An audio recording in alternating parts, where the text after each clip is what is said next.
और उनको जो है वो हाईएस्ट अवार्ड दिया गया है। और ये कहा जा रहा है कि इतनी इंडस्ट्री यहाँ पे हाई टेक लग गई है कि दुनिया में अब तीसरा मुल्क जो आगे बढ़ेगा वो बिल्कुल इंडिया है, मुझे समझ आ गई है। जिसे और फिर दूसरा ये है कि इंडिया इस वक्त बिलियंस ऑफ डॉलर्स की सोना क्रेडिट लाइन भी इजिप्ट को दे रहा है।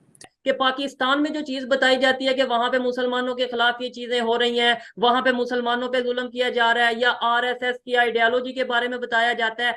यूएस के बाद पीएम मोदी, इंडिया के प्राइम मिनिस्टर, इजिप्ट का विजिट कर रहे हैं, और बड़ी बात यह है कि वहां मॉस्क का विजिट करेंगे।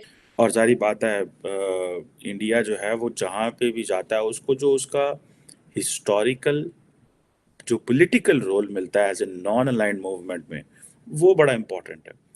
माजरत चाहता हूँ, वो जो एक इम्प्रेशन जाता है कि ये मुल्क जो है आज से 50 साल पहले, 60 साल पहले, जब दुनिया आपस में लड़ रही थी, झगड़ रही थी, तो ये मुल्क खामोशी से बैठा हुआ था, अपना काम कर रहा था और कह रहा था कि हम किसी की साइड में नहीं। और अगर आपको याद हो तो पाकिस्तानी जो है, हमने तो साइड ली थी।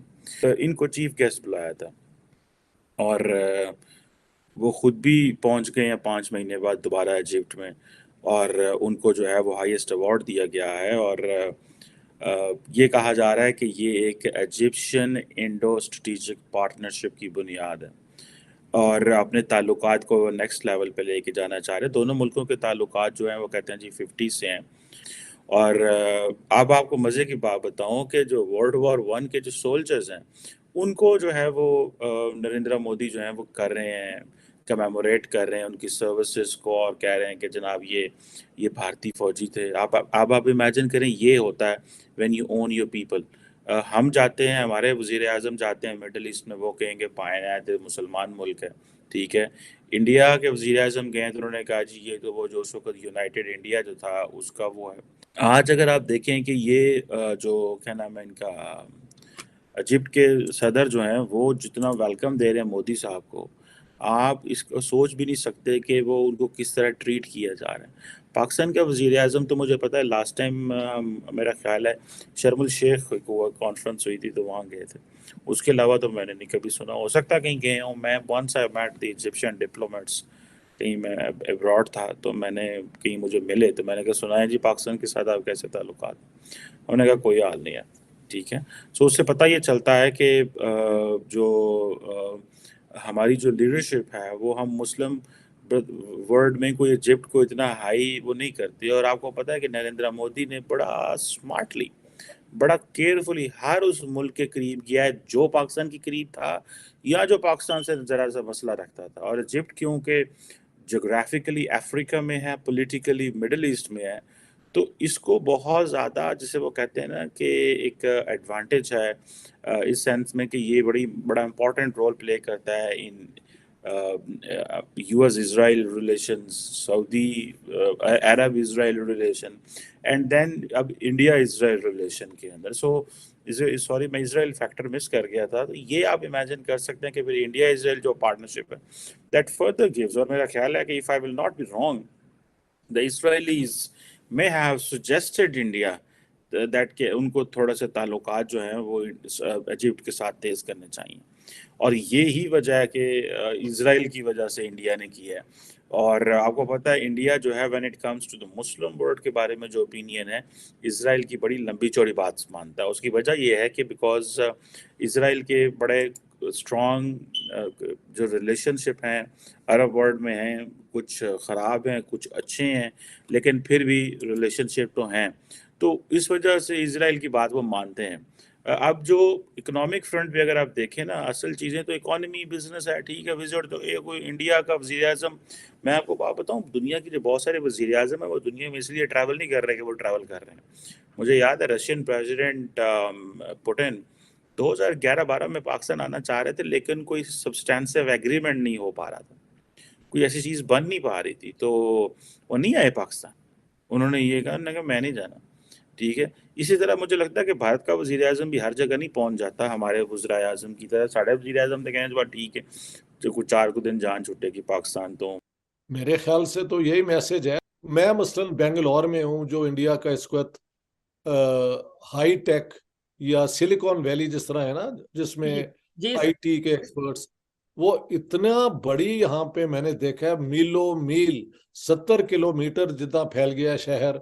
इतनी इंडस्ट्री यहाँ पे हाई टेक लग गई है कि दुनिया में अब तीसरा मुल्क जो आगे बढ़ेगा वो बिल्कुल इंडिया है। मुझे समझ आ गई है, इंडिया ने हर किस्म की अपनी डेवलपमेंट कर ली है। तो रही है जी, पाकिस्तान में ये कहा जा रहा है कि वेस्ट के पास टेररिज्म के लिए पैसे हैं लेकिन पाकिस्तान को सपोर्ट करने के लिए पैसे नहीं हैं। और खास तौर पे प्राइम मिनिस्टर मोदी ने वहां पे जो स्पीच की, उन्होंने ये बोला कि हमें जो उनसे एंटी टेररिज्म मिलके टेररिज्म को रोकने के लिए काम करना चाहिए। इंडिया और यूएस मिलके कंबाइन एक प्रोजेक्ट करने जा रहे हैं। इसके ऊपर क्या ये डायरेक्टली या इनडायरेक्टली पाकिस्तान की बात की गई है वहां पे? मेरे ख्याल से अगर पाकिस्तान का नाम नहीं लिया गया तो वो है कि चोर की दाढ़ी में शतीर वाली बात है, कि आपको खुद ही शक हो गया कि हमारे खिलाफ है। अगर पाकिस्तान का वहां पे नाम नहीं है तो ये एक जनरल स्टेटमेंट है। नाम नहीं तो लिया गया। पाकिस्तान, हाँ, तो पाकिस्तान की हुकूमत ने खुद भी कहा है कि हम टेररिज्म के खिलाफ इकदामात कर रहे हैं। तो इन्हें क्या, इन्हें अब वरी करने की क्या जरूरत है? या तो ये कहें ना कि टेररिज्म हमारी फॉरेन पॉलिसी का हिस्सा है, इसलिए अगर इंडिया और यूएसए ये एक कर रहे हैं डेक्लेरेशन तो ये हमारे खिलाफ है। अगर पाकिस्तान की हुकूमत खुद कहती फिरती है कि हम तो टेररिज्म के बिल्कुल खिलाफ हैं, तो फिर क्या वो यही है ना, तो इस चोर की दाढ़ी में तिनका या शतीर, वो वाली बात है ना। फिर तो इस वाई आर यू स्टेटमेंट को सपोर्ट करना चाहिए था कि डेफिनेटली ये जो स्टेटमेंट दी दैट्स गई है राइट, हम भी इसके साथ हैं। बिल्कुल ये है पॉजिटिव तरीका करने का। ठीक है। लेकिन पाकिस्तान का वही मसला है ना कि इनको पता है कि ये सारे जो FATF का जो है कानून, ये वो पाकिस्तान किस तरह उसको अवॉइड करता रहा है। वो जो टेरर फंडिंग के ऊपर हमारी जो वो रिस्ट्रिक्शंस हैं, तो इनसाइड स्टोरी तो सब उनको पता है, तो इसलिए वो इस किस्म के बयान दे देते हैं सर और दुनिया में इनका अपना ही मजाक बन जाता है। जी, अक्सर ये कहा जाता है जी, जो इंडिया है खासतौर पे अगर पीएम मोदी की गवर्नमेंट की बात की जाए वो इस्लामिक स्टेट्स के अगेंस्ट हैं या फिर मुसलमानों के अगेंस्ट हैं। लेकिन रियलिटी में जो देखने में आ रहा है, यूएई हो, सऊदीया हो, और इवन अब इजिप्ट में जब वो गए हैं उनको इस तरीके से वेलकम किया गया है, रिलेशन खासतौर पे रिलेशन बेहतर करने के लिए वहां पे इंडियन सॉन्ग्स गाए गए हैं, एक गाना गाया गया ये दोस्ती हम नहीं छोड़ेंगे, जबकि पूरी दुनिया के इस्लामिक कंट्री रिलेशन बहुत तेजी से बेहतर करते नजर आ रहे हैं इंडिया के साथ।